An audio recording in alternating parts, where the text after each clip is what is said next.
Hello guys, may papakita ulit kami na bahay sa inyo na ang sukat ay 60 square meter din. Katulad nung dati, 30 sa baba, 30 sa taas. Bali tatlong bahay kasi itong magkakadikit-dikit. 30 ang sukat nila sa baba, 30 sa taas. Magkakapatid sila kaya pinapunta na lahat sa akin to, pinakita nila. Kaya tignan nyo naman kung gaano kagaganda yung mga bahay nila kahit maliliit yung espasyo ng bahay, di ba? Pero kung mapapansin nyo, magkakaiba yung disenyo nila. Syempre naman, para naman maiba yung tingin ng mga tao pag dumating sa kabilang bahay. Ito naman guys, hinati niya yung sala niya, yung luwag ng sala. Bale yung kalahati sala, tapos yung kalahati nagpalagay siya ng parang mini bar dito. Check naman natin yung kusina niya guys, kung gaano kaganda. Tignan niyo naman guys, napaka-cute tignan ng kanyang kusina oh. Ang ganda rin tignan ng kanyang kusina dito. Biruin mo yun sa ganitong kalit na espasyo ng lupa na pinagtayo ng bahay. Nakagawa silang ganito kagandang kusina at dining table oh. Nagkasya lahat dito guys. Ang ganda, di ba? Shoutout pala dito kay nanay na nagpatuloy sa amin sa bahay ng kanyang mga anak. Sabi nga niya, gustong nga niyang ipakita yung mga bahay ng kanyang anak kahit maliliit lang. Magaganda naman tignan. Totoo naman yung sinabi ni nanay. Yung may-ari pala ng bahay na to guys, wala siya dito. Nasa ibang bansa. OFW siya guys. Shoutout din po kay Ma'am Karen po. Ayan ang kanyang Facebook page. Pwede po natin siyang i-follow dahil isa rin siyang content creator kagaya natin guys. Pag pinalaw nyo siya guys, makikita nyo kung ano yung buhay ng isang OFW. Yan, makaka-relate sigurado yung mga ex-abroad or yung mga mag-abroad pa lang dito. Kaya i-follow nyo na si Ma'am Karen ha.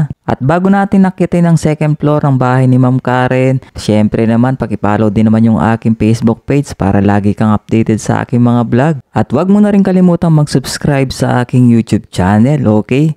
Pag-akyat nga natin dito, meron silang dalawang kwarto sa taas guys. Dalawa lang yung kwarto dito, hindi tulad sa kabilang pinunta natin dati, tatlo, di ba? Yung sukat nito guys, pang saktong-sakto lang sa pang dalawang tao. Kung mapapansin nyo guys, walang higaan dito na mga parang bed frame dito na nakalagay. Kasi nga yung may-ari nasa abroad. Kaya wala masyadong laman tong unang kwartong pinalagay nila dito. Ganyang kalit, pwede nyo nang diskarten kung anong gusto nyong design or papaano nyo palulugin yung kwarto. Para may idea lang kayo. Ayan, meron na rin cabinet dito yan guys oh. Punta naman natin ngayon yung isang kwarto. Dito nag-focus yung may-ari ng bahay guys. Pinalaki niya yung kanyang master bedroom. Siguro gusto ng may-ari ng bahay na maluwag yung kanyang master bedroom o yung kwarto nila. Tignan nyo naman guys kung gaano kalawak, kaganda at kalinis ang kwarto nila dito sa taas oh. Kailan kaya magiging ganito kaganda yung kwarto namin ng misis ko? Kahit ganito lang okay na sa amin sigurado ito. Kung tutusin yung espasyong to, pwede pang dalawang kwarto to, di ba? Ang kaso nga lang, syempre yung may-ari gusto niya maluwag yung kanyang master bedroom. Kaya okay na okay din tong ganitong klase, di ba? Ito pa yung nagustuhan ko dito guys, may sariling banyo ang kwartong ito. Pati sa banyo guys, mapapawaw ka talaga. Simple, maganda at malinis pa ang tignan. Kaya kung nagpapatayo ka ng bahay guys, kumuha ka na ng idea sa mga pinapakita natin mga videos. At sa mga ibang nanonood or mga followers natin na nangangarap palang magkaroon ng mga ganitong klase ng bahay, posible po yan guys. Basta magkaroon ka lang ng sipag, tiyaga, determination sa buhay. Katulad ng may-ari ng bahay na to, tignan nyo, nasa ibang bansa, nakapagpatayo ng ganito kagandang bahay kahit maliit lang yung espasyo, di ba? Meron din tong sariling balcony dito sa taas guys. Pwede ka magtambay-tambay dito at magmuni-muni kung ayaw mo magtambay sa baba. Bali yung balcony na to guys, konektado lang sa master bedroom. Hindi siya tulad ng una natin pinakitang bahay na may hallway tapos patungo siya ng balcony. Dito guys, nag-focus talaga sila sa isang master bedroom na malawak. Bago mo tapusin ang video to, paki-like and share naman kung nagustuhan mo yung ating mumunting house tour sa kanilang bahay. At syempre, wag mo na rin kalimutan mag-comment kung nagandahan ka talaga sa mga bahay na pinapakita ko, okay? At shoutout nga pala dito sa naka-pink na Marites na sumama sa amin dito sa pag-house tour.